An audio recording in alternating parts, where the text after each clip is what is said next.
selamat sore sahabat online Trans Studio Jember. Bertemu lagi bersama saya Vicky Anwarandika di sini. Gimana kabarnya buat kalian? Semoga sehat ya, pastinya. Kali ini kita kedatangan narasumber yang keren, papa muda, seorang entrepreneur dan seorang bos juga. Amin.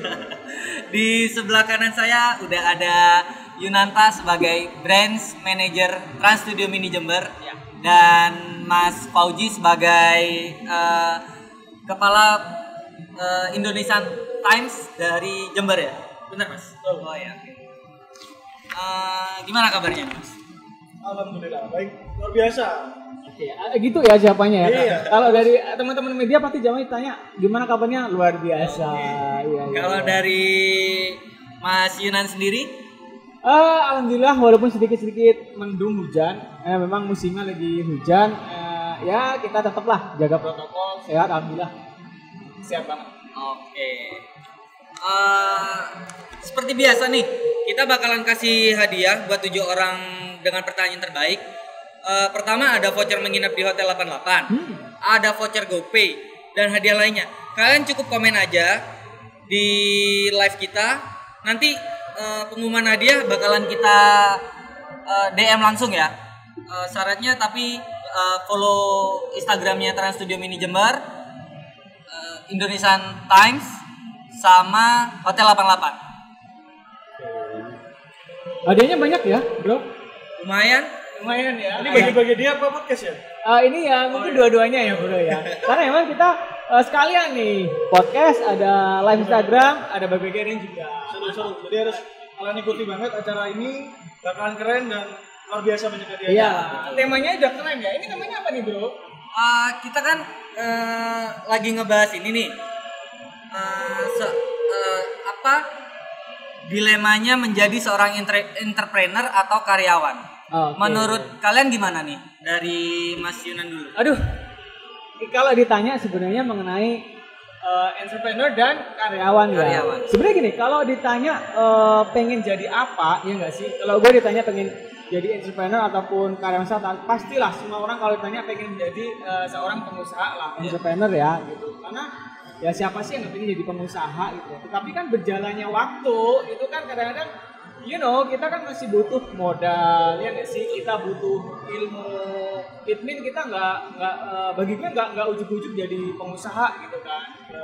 Ujuk-ujuk jadi entrepreneur sukses itu juga nggak juga. Gue butuh banget yang namanya ilmu, entah itu manajemen, entah itu ilmu bisnis, entah itu marketing, dan itu yang gue dapetin tuh kalau gue bisa bekerja di sebuah perusahaan gitu loh. Jadi gue bisa jalan dua nih gitu.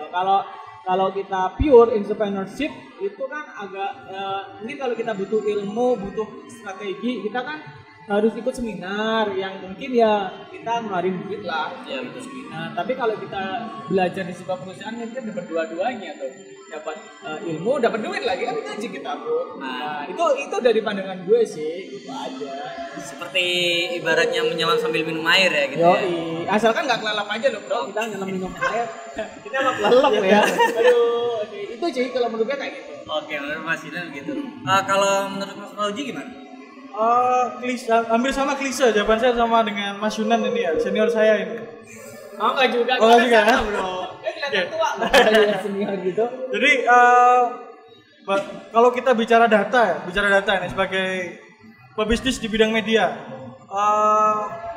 banyak milenial sekarang mungkin yang memang kalau disurvei paling banyak pasti akan memilih sebagai entrepreneur. Tadi Mas Yunan udah benar sekali jawab. Itu berdasarkan survei ya. Tapi benar, ilmu learning by doing bisa kita dapatkan ketika kita bekerja di sebuah perusahaan. Jadi kita bekerja di dalam perusahaan, kita belajar dulu bagaimana memanage orang, memanage resources yang kita punya. Kita menjadi bawahan dulu, kita ada bos di atas kita. Jadi itu yang susah didapat kalau kita belajar berdasarkan teori-teori. Itu akan susah. Jadi kalau kita learning by doing, itu secara pemahaman akan lebih mudah, prakteknya juga akan lebih mudah, dan itu bisa kita aplikasikan ketika kita punya sebuah usaha gitu. Itu sih by data. Oke, by data ya. Wow. Tapi memang kalau menurut gue sendiri guys ya, kalau resiko tuh pasti ada ya. Betul, ya. Maksudnya gini, lo jadi wirausaha iya, lo jadi karyawan juga iya. Ini pengalaman gue pribadi nih ya. Gue kan jalan ini dua-duanya nih. Gue juga sebagai karyawan juga iya, jadi wirausaha juga iya. Itu resikonya itu capeknya minta ampun. Gue tiap tahun itu ya amit-amit ya. Gue tiap tahun itu selalu ya tipes lah. Itu udah langganan banget. Itu langganan banget tipes itu. Jadi resikonya itu capek gitu kan. Tetapi ilmunya itu gue banyak banget gitu dari perusahaan yang bisa gue praktekin ke tempat usaha itu banyak banget. Gitu aja sih. Nah, kalau kita bicara waktu, cara ngebagi dengan keluarga tuh gimana? Aduh. Lo dulu deh. Ya oke. Bisa sebagai pemain baru nih, pemain baru di industri ini. Industri yang kita sebagai seorang profesional hire dan juga kita punya bisnis di balik kita yang bukan kita yang sebenarnya yang menjalankan secara faktual, tapi ada tim yang di belakang kita. Membagi waktu dengan keluarga itu di awal-awal itu memang agak susah. Jadi kita harus ada waktu yang dikorbankan. Mungkin istri pasti akan ini protes ya, ngomel lah ya pasti. Ngomel pasti. Mak, waktunya gimana ini bagi waktunya? Ini pulang malam, berangkat pagi, ini sampai rumah masih lihat HP. Mungkin kita lihat omset gitu kan. Ada tugas kantor diselesaikan gitu, ada tugas rekap harian dari usaha kita gitu kan. Lihat insight gitu kan di Instagram mungkin kan itu. Jadi di luar kita kerja, di rumah kita juga kerja, akhirnya waktu untuk keluarga akhirnya berkurang. Nah, tapi itu adalah sindrom di awal-awal periode biasanya. Mungkin Mas Yunan punya pengalaman pribadi sendiri. Kalau di saya di awal-awal frekuensinya akan susah membaginya. Cuman ketika kita sudah bisa memanage waktu dengan baik, kita bisa menjalankan dua hal dengan cukup bagus. KPI bisa kita lakukan. Memang tidak sempurna. Dalam artian keluarga memang tidak mendapatkan waktu full. Tapi at least di awal periode susah, tapi setelah itu kita bisa adjustment kita bisa lakukan. Itu pengalaman dari saya. Kalau Mas Nanta gimana? Sih sebenarnya kalau kita bicara mengenai waktu, ya kita cuma dikasih sama Tuhan 24 jam doang ya gitu. Jangan kalau kita sebagai karyawan, kita juga sebagai seorang pengusaha gitu kan. Apalagi kalau sudah punya, mungkin kalau masih single itu oke, mas gampang banget dulu waktu mengaturnya. Nah ketika tuh mau masuki usia sebagai suami dan orang tua nih, jangan sebagai apalagi sebagai bapak kali ya, kan lo juga sebagai bapak juga kan, itu lo bisa bayangin kita berangkat pagi, ya nggak sih? Pulang tuh belum tentu sore, pulang itu bisa jadi malam banget, anak sudah tidur gitu kan. Nah, kayak kalau sebagai seorang karyawan kita mungkin weekend libur, ya nggak sih? Tapi kalau kita sebagai karyawan tapi juga sebagai entrepreneurship itu nggak ada liburnya, serius. Senin sampai Jumat di kantor libur, tapi Sabtu Minggu kita tuh tetap mikirnya itu ke bisnis gitu loh. Jadi kadang-kadang itu ya sempat sih bini gue juga komplain sih, memang kerja terus yang dicari apaan sih, wajar gitu kan. Nah tapi benar itu di awal-awal sih gitu loh, bahwa di awal-awal memang kita agak sulit, ritmenya itu sulit ya, mengatur waktu itu benar-benar sulit. Tapi semakin kesini, semakin matang, kita udah tahu sistemnya, semua bisnis juga bisa autopilot, ya nggak sih? Terus kantor juga sudah tahu selanya, jadi ya have fun sih, bagi waktunya ya pinter-pinter kita aja. Tapi kalau gue sendiri harus menyisakan satu hari tuh, khusus untuk yang family time. Iya, family time, nggak harus hari Minggu sih sebenarnya. Pokoknya gue nyempatin waktu lah bermain sama anak, terus ngobrol sama bini gitu. Begitu wajib sih. Itu wajib ya, karena namanya work life balance ya. Jadi itu istilahnya kalau bahasa kantorannya sih, bahasa kantornya itu. Mungkin yang belum bisa saya dapatkan itu ritme ketika saya baru menjadi bapak ini kan. Anak saya baru umur 16 bulan. Jadi hal-hal itu yang harus saya belajar nih ke Mas Yunan, karena harus ada satu hari itu kita harus mengeluarkan waktu kita full untuk keluarga. Jadi supaya secara materi kita dapat nih, bisnis kita jalan, terus kantor kita bisa kita keluarkan kontribusi kita, keluarga kita juga bisa kita urus gitu kan. Kita mendidik anak sekaligus memberikan kasih sayang gitu kan. Jadi hal-hal itu yang harus sebagai teman-teman yang mungkin sama dengan kita berdua, yang ingin melakukan hal yang sama, bekerja tapi kita juga punya bisnis di belakang kita, kita harus bisa balance kan semuanya gitu. Jadi tidak melulu hanya bisnis, hanya uang, tapi ada keluarga yang harus kita berikan juga kasih sayang gitu kan, karena bagaimanapun juga percuma kita uang banyak tapi secara kasih sayang kita nggak bisa. Kurang kasih sayang. Tapi gue penasaran nih, gue penasaran banget sama Pak Oji. Gue mau tanya lo pernah nggak bertengkar sama istri? Ya nggak sih, gara-gara nggak ada waktu. Pernah nggak nih? Pasti pernah, iya kan. Apalagi kan usia saya masih muda juga gitu, sama kayak Mas Yunan ya. Masih usia kita ya. Masih seumuran kita ya. Kita masih kelihatan Iya sama ya. Mungkin kelihatan tua saya paling ini ya. Jadi pasti pernah tengkar pasti. Cuman itu saya jadikan sebagai pembelajaran bagi saya pribadi bahwa menjalani hidup ini tidak semudah apa yang kita bayangkan. Tidak ada teori yang pasti bisa menjamin bahwa kita bisa menjalani kehidupan ini dengan lancar. Jadi saya jadikan itu proses dan itu menjadi pendewasaan lah buat diri saya Mas. Karena ketika istri komplain ke kita berarti itu mengingatkan. Bukan harus kita marah gitu kan. Tapi istri nggak lihat ini kan? Lihat ya, gitu kan. Nah, istri tercintanya pasti lihat kalau sama anak. Itu jadi reminder lah, self reminder. Mending kita diingetin istri kita daripada diingetin orang kan. Oke. Ini yang dicatat. Kalau Mas gimana? Penasaran nih sebagai yang udah one step ahead ya. Karena kalau dulu ya waktu anak masih kecil seperti anak lo ya pasti gue bertengkar.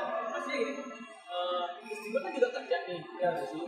Gue kerja kadang-kadang istri gue juga bilang gitu kan lebih fleksibilan waktunya situ daripada gue kan gitu kan. Karena gue sebagai wirausaha kan kadang-kadang ya udahlah nanti malam atau nanti tengah malam atau sore kita bisa melakukan aktivitas kita ya gitu. Tapi kadang-kadang di sisi lain kan kita juga sebagai karyawan juga kan.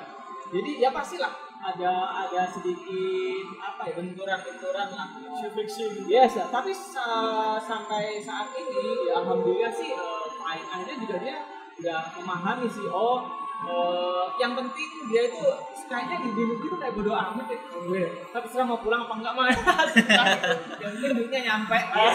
Kayak gitu ya. Tapi so far sih alhamdulillah tergantung kitanya.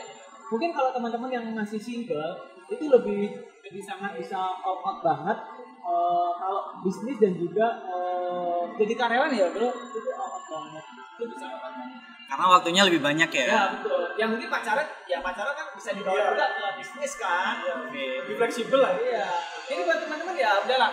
Mumpung masih muda, wirausaha juga ya. Kalau mau jadi karir yang bagus juga ya dua-duanya jalani singkat aja. Memang ini Mas, fakta menariknya itu tidak semua orang punya kesempatan yang sama dan punya laki yang sama.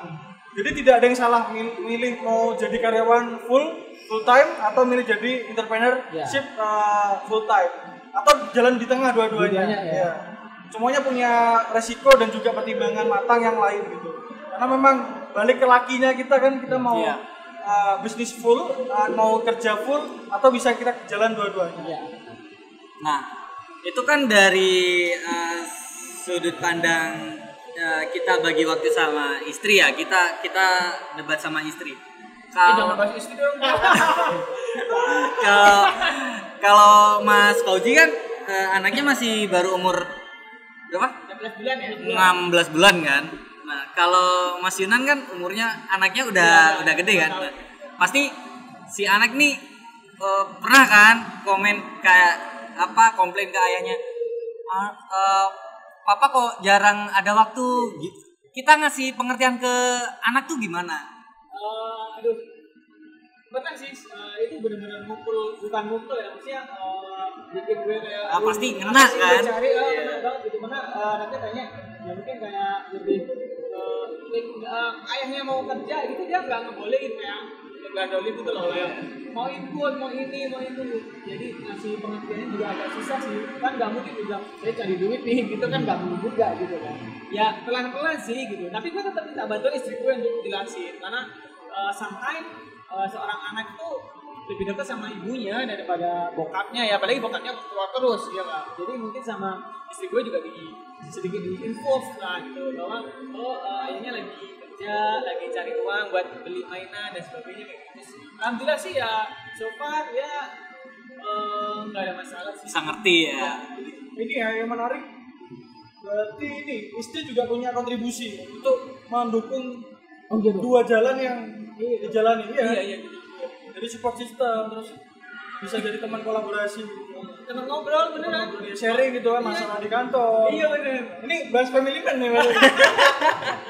Ya itu salah satu sisi ya, kalau kita jadi seorang entrepreneur dan juga karyawan itu pasti capek banget gitu. Karena main kita juga capek, fisik kita juga capek, jadi mau kita ya siapa lagi bro kalau kita mencurahkan isi hati kalau nggak ke istri sih, kayak gitu sih.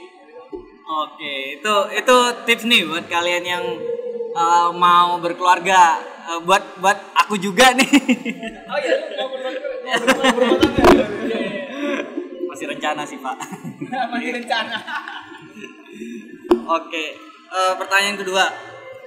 Apa yang membuat kalian tetap menjalani profesi sebagai entrepreneur dan karyawan? Dari Mas Yunan dulu. Dua-duanya. Iya. Apa yang membuat kalian tetap menjalani profesi sebagai entrepreneur dan karyawan? Nah, kalau gue sih suka sih. Maksudnya lebih passion ya gitu. Karena dulu jujur waktu lulus kuliah tuh dulu pernah usaha kecil-kecilan walaupun bangkrut ya. Dulu pernah buka ya sepatu lah, jenis sepatu, jual beli sepatu gitu. Tapi emang bangkrut. Akhirnya ya karena gue nggak punya modal kan, jadi gue kerja di perusahaan orang ya. So far itu kalau kita sudah terbiasa berwirausaha, terus kita kerja di perusahaan orang, itu sense of belonging kita itu tinggi. Ya nggak sih, rasa memiliki perusahaan tinggi. Jadi kadang-kadang kan mikir, ini perusahaan nanti kalau rugi gimana ya?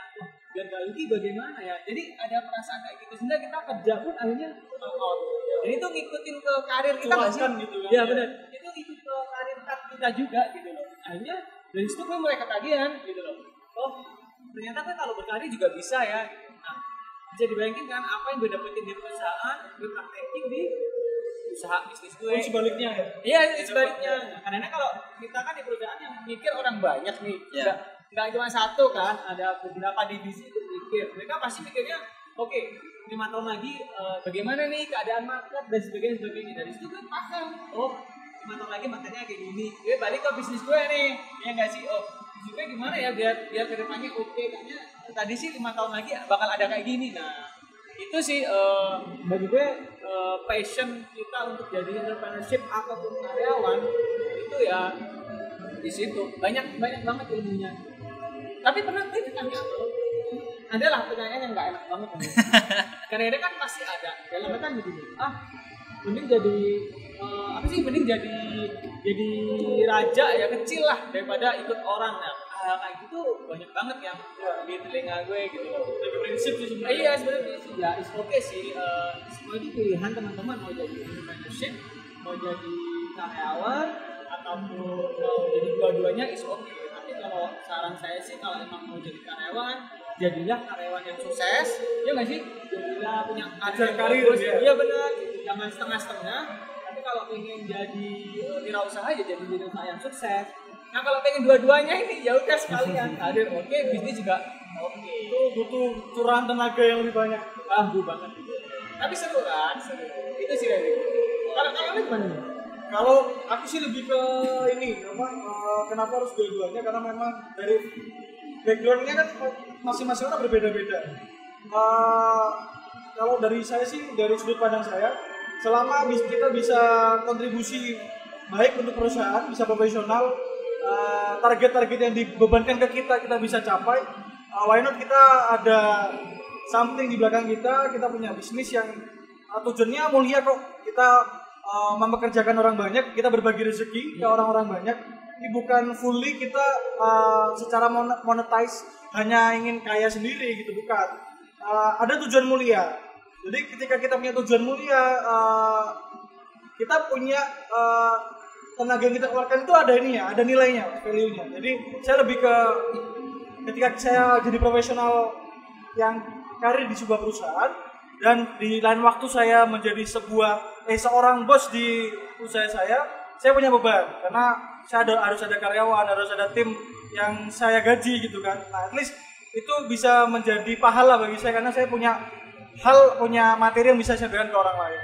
Jadi lebih ke value-nya sih. Dan pesennya Karena banyak pertanyaan, wah ini enak ini apa kerja digaji gede, iya kan? Masih bisnis, ini nggak profesional ini gitu kan? Nggak profesional gitu. Di perusahaan pun sebenarnya ada aturannya mas, ada aturan-aturan kayak seperti ada conflict of interest kan? Kita assignment di sana harus seperti apa nih sebagai seorang karyawan bertindak punya usaha juga di belakangnya. Nah resiko-resiko itu harus kita hadapi. Jadi yang namanya jam kantor kita tetap jam kantor. Ketika istirahat ya kita agak apa tosah kita mau lihat mungkin omset kita berapa, usaha kita, tim lagi ngapain di belakang kita gitu. Tapi so far sih kalau gue lihat perusahaan-perusahaan sekarang itu nggak ada batasan gitu, nggak membatasi ya gitu. Khususnya di Trans Studio ini tuh nggak ada. Di Trans Studio, Trans Indo tuh nggak ada batasan. Jadi kalau mau ngapain juga boleh, yang penting ide-idenya itu jalan. Iya, yang penting kan kontribusi untuk perusahaan ada. Mungkin kita 8 jam itu milik perusahaan ya, tapi kan sisanya itu kan kita ya punya kehidupan sendiri ya untuk bisnis, walaupun kadang-kadang mencuri-curi yang 8 jam itu tapi ya asalkan kita bisa membagi waktu secara profesional, nah itu nggak masalah. Karena kalau lihat tren sih sekarang anak muda kan nggak suka yang terlalu dikekang. Iya betul. Kalau lihat ini fakta-fakta nih, boleh share ke teman-teman.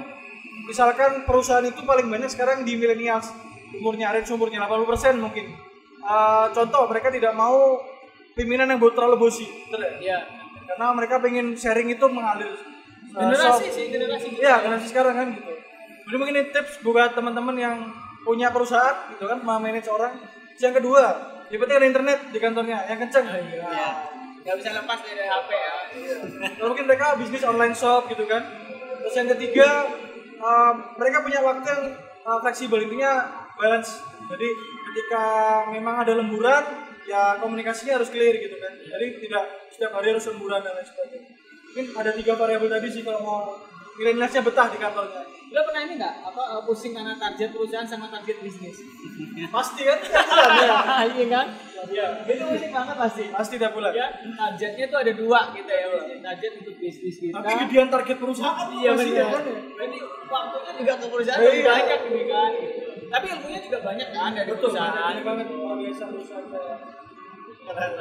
Tapi memang kalau milenial sekarang ya teman-teman mungkin pengen bekerja itu perusahaan-perusahaan yang fleksibilitasnya tinggi gitu kan, kayak jam kerjanya fleksibel. Terus di kantor ya. Kayak model startup gitu loh. Iya. Kayak startup Korea apa drama Korea. Jadi kayak kita tuh lebih kayak apa sih? Jujur tuh juga lebih suka pekerjaan yang fleksibel sih bro. Maksudnya dalam artian we know about our work gitu. Kita tahu apa yang kita kerjakan gitu. Jadi yang penting kita datang, kita eksekusi bisnisnya, jalanin itu lebih seru gitu loh. Karena percaya atau enggak nih teman-teman ya, anak-anak muda mungkin saya, Mas Uji dan teman-teman ini dan tim kreatif yang di belakang itu mungkin lebih seneng ya nggak sih pulang malam daripada berangkat pagi. Ya nggak? Gue lebih suka pulang malam daripada berangkat pagi. It's why karena lu males banget gak sih pulang sore ngapain di rumah gitu kan ya. Berarti gue sekalian dia pulang malam-malam nongkrong, sekalian pulang nongkrong gitu. Itu tuh milenial sekarang tuh seperti itu. Nongkrong pun kita lihat nggak cuman ini terus ngobrol-ngobrol gak jelas. Rata-rata ngobrol bisnis kok ini kan. Iya. Bahas ini online shopnya, bahas apa mungkin ada yang main saham, ada yang main forex dan lain-lainnya macam-macam. Yang penting obrolannya juga produktif lah sehat. Ya mungkin kalau sesekali ya HI boleh refresh. Namanya juga kita anak muda. Iya anak muda. Jadi seperti itu. Oke. Kita langsung ke pertanyaan selanjutnya ya. Ada tantangan dan kendala nggak dalam menjalani profesi kalian yang sekarang? Kalau tantangan dan kendala untuk menjadi 2 profesi ini ya. Yeah. Tantangannya gede banget. Karena kita dikasih amanah sebagai perusahaan, ya nggak sih, kita manage perusahaan. Di sisi lain kita punya tanggung jawab sebagai seorang entrepreneur, di mana kita punya karyawan, kita punya bawahan yang mereka juga harus digaji tiap bulan, harus dikasih makan. Apalagi kalau karyawan itu punya keluarga, ya kan? Pernah kadang-kadang kita tuh mikir bro, mesti gini, aduh nanti kalau usaha gue bangkrut, karyawan itu makan apa ya? Sampai segitunya gitu. Tapi dari situ tuh motivasinya gue dari situ gitu. Oh, gue yakin Tuhan pasti akan memberikan gue rezeki lebih, karena mungkin rezekinya teman-teman kayak gue lewat gue. Itu yang bikin niat baik ya. Iya, lebih enjoy dan lebih fight gitu loh. Itu tantangan gue sih seperti itu. Kalau suka duka ya banyak, yang sukanya juga banyak, dukanya juga kadang lebih banyak. Banyak lah gitu kan. Ya banyak lah. Tapi kalau sukanya gue jadi merasa bahwa ilmunya tuh banyak banget. Apa yang gue dapetin di perusahaan gue itu banyak banget ilmu yang gak didapetin di luaran gitu loh. Jadi itu positif. Dan sampai sekarang karena saya ditanya nih sampai kapan jadi karyawan? Ya jujur, gue juga nggak mau jadi karyawan selamanya gitu loh. Iya nggak sih? Ya, siapa? Gitu. Cuma sampai aku masih butuh ilmunya itu masih belum keambil semua gitu. Karena ilmunya itu banyak banget di sebuah perusahaan. Jadi mau ngambil itu masih butuh waktu banyak banget gitu loh. Jadi mungkin nanti kalau udah ilmu udah penuh ya mungkin pasti saya akan bantu bisnis juga gitu. Kalau dari Mas Fauji? Tantangannya lebih ke ini sih, menjaga amanah di perusahaan yang kita gaji selama ini. Kita harus yang anak muda ini diingetin sama yang senior gini.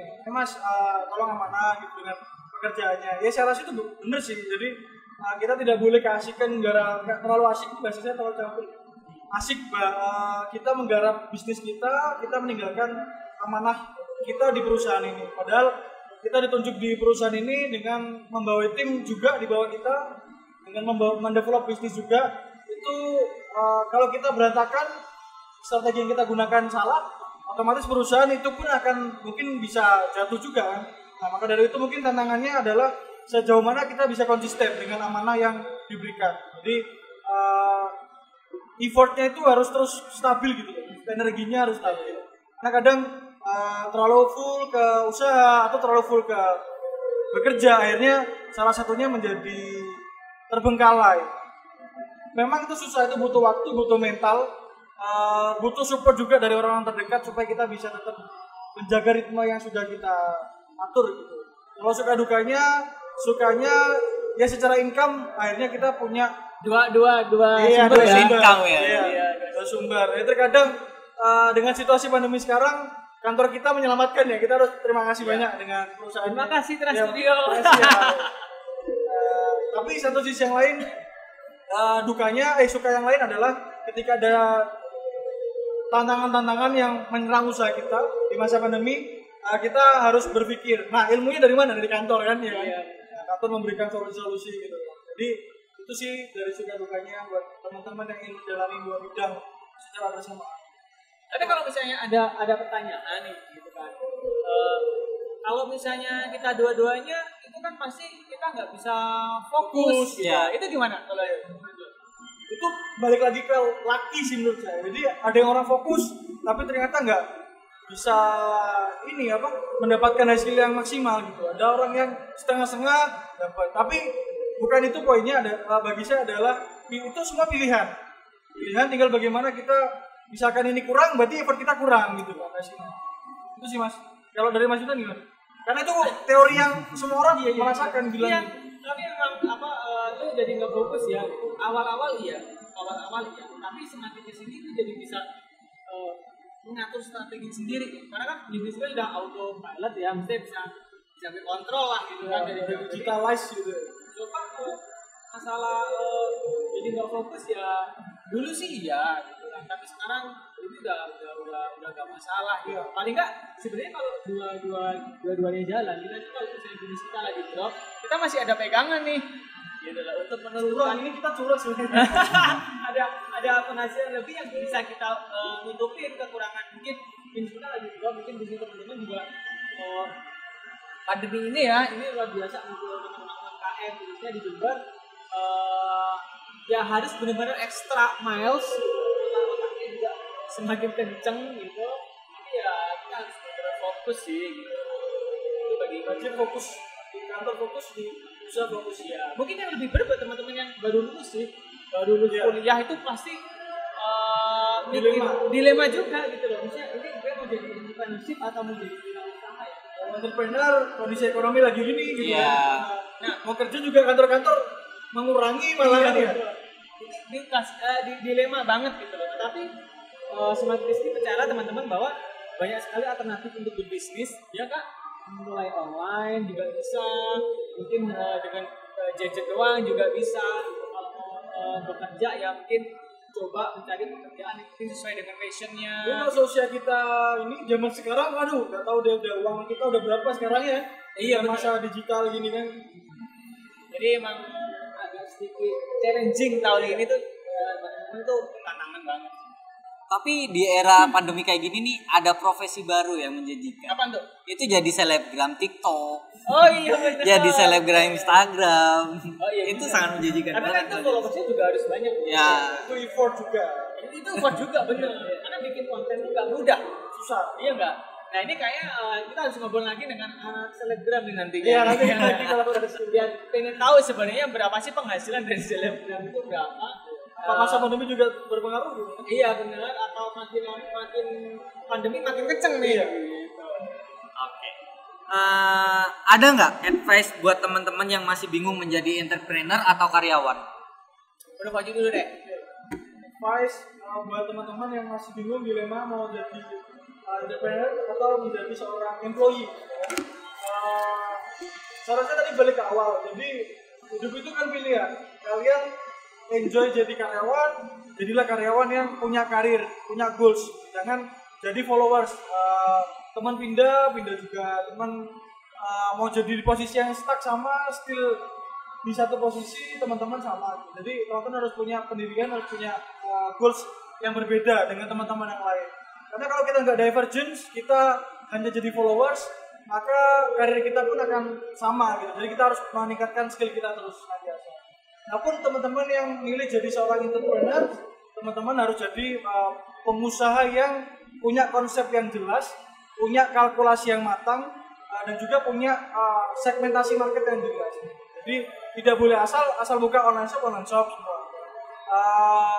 Jual followers bisa jadi bisnis yang menguntungkan ya. Biasa beli ya Bang.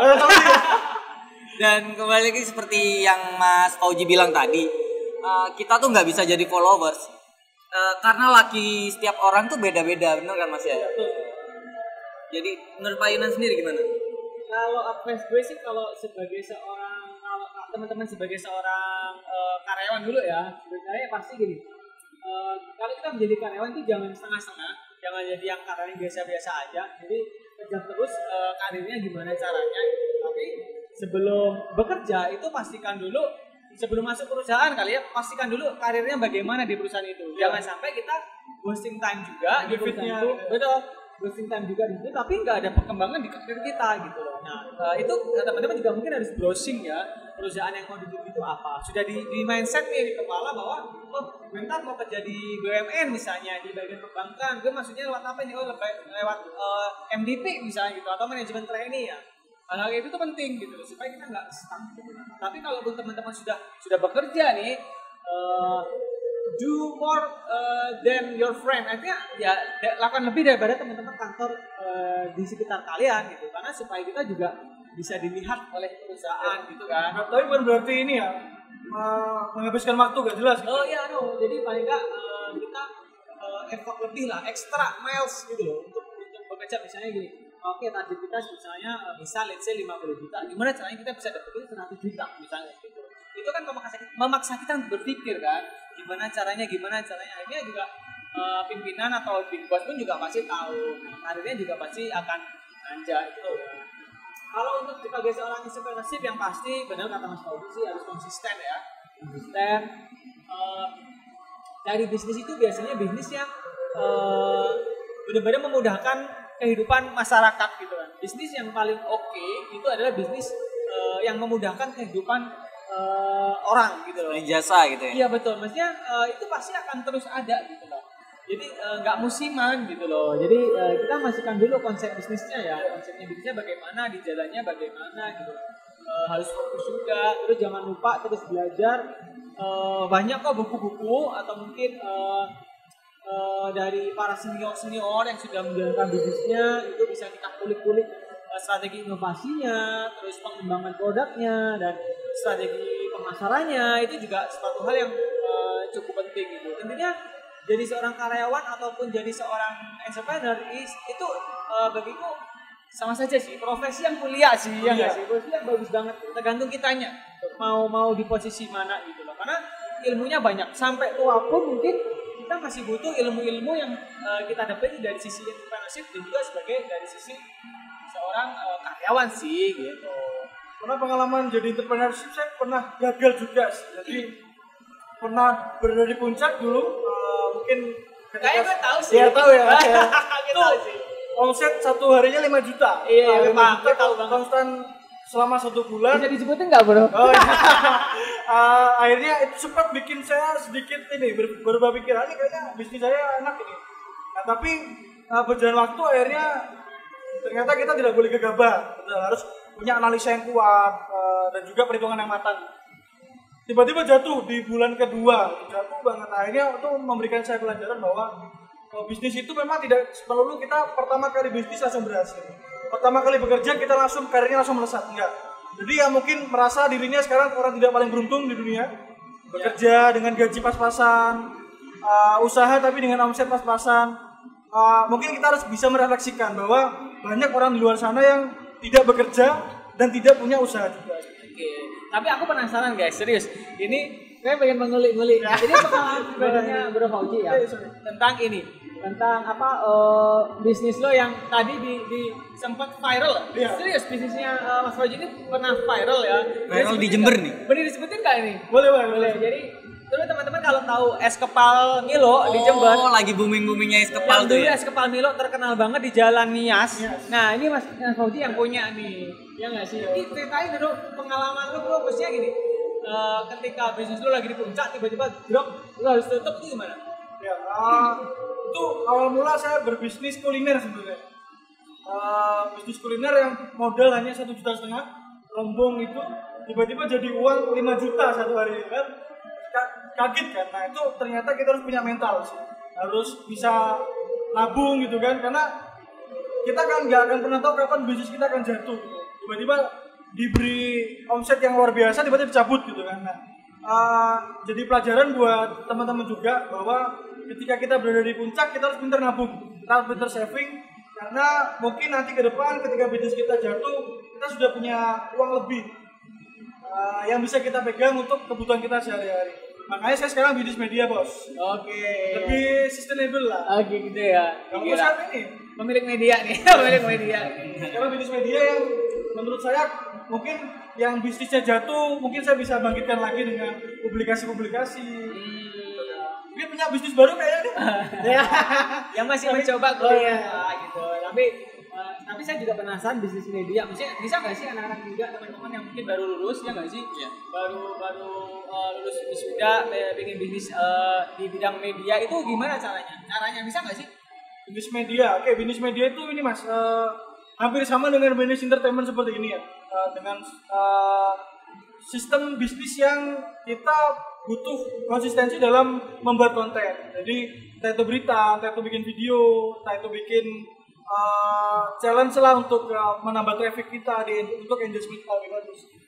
Menurut saya bisnis media itu buat anak muda mungkin bisnis yang cocok, tapi tinggal kemana genre media itu gitu kan. Jadi lebih ke media yang spesifik atau media yang secara umum gitu. Jadi kita bisa mengikuti tren, harusnya bisa kita ikuti gitu. Media khususnya media online. Karena kalau kita media online ini kita lebih stabil dari sisi produksi berita, dari sisi produksi konten, dari sisi pendapatan pun dengan tren sekarang media online mungkin bisa jadi alternatif buat teman-teman mungkin mau bikin portal di Instagramnya khusus fitnya untuk wisata, untuk kuliner. Apalagi kan sekarang profesi YouTuber, selebgram tadi kan juga menjanjikan. Tapi tetap harus punya bisnis di belakangnya, balik lagi. Karena kalau kita hanya pure menjadi YouTuber, selebgram, kalau kita tidak punya bisnis di belakang kita, otomatis karir itu punya jangka waktu yang terbatas. Ya Mas Yunan nih, zamannya dulu mungkin punya band ya kan? Ya, zaman dulu banget bro. Dulu banget ya, terkenal gitu kan, dipuja-puja. Waktu memberikan ini kan terbatas, akhirnya harus pindah ke yang lain. Iya benar-benar. Tapi emang teman-teman kalau pengen mau belajar media bisa ke Mas Fauzi. Ada magang juga nggak sih? Ada program internship. Kita bikin konten, talentnya yang magang juga. Oh. Jadi aktualisasi dirinya dapat. Daftarnya gimana tuh? Daftarnya kita buka batch biasanya tiap bulan kita akan buka batch biasanya.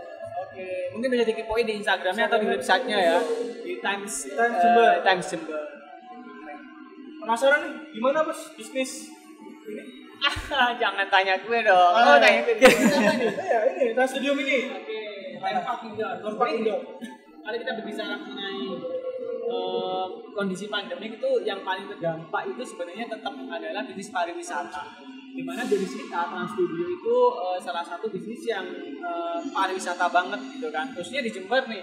Ya enggak, tapi tetap kita harus survive karena apa? Karena kita banyak karyawan juga nih. Ini kita putar otak juga nih gimana caranya bisnis ini tetap berjalan tetapi sesuai dengan protokol yang ada. Makanya kita protokol pun kenceng banget di Trans Studio Mini Jember. Mulai masuk itu sudah pasti termogan.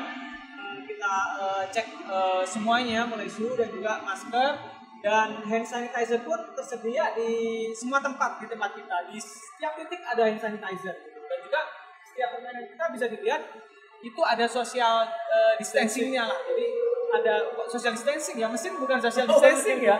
Kalau mesin kita kasih berjarak lah gitu. Jadi antara player 1 player 2 pun tidak akan berdekatan terlalu dekat ya gitu. Jadi agak jauh. Dan juga kita sementara sih tidak mengadakan event secara masif dan besar karena biasanya kita bikin event luar biasa gede banget. Ya, sebelum pandemi kita bikin event bisa sampai ratusan bahkan ribuan orang gitu ya. Tetapi karena pandemi ini kita sementara is okay, kita mungkin bikin event online ya, lebih bikin event online sih.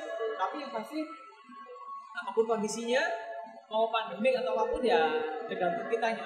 Harus fight, harus nggak boleh nyerah juga karena tanggung nih udah perjalanannya udah panjang, jadi tetap kita cari strategi-strategi lain.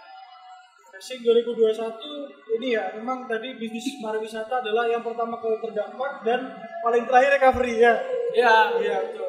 Nah, ini jangan khawatir kalau mau main ke Trans Studio Mini. Oh iya dong, aman dong. Yang mau moodnya tetap terjaga, teman-teman.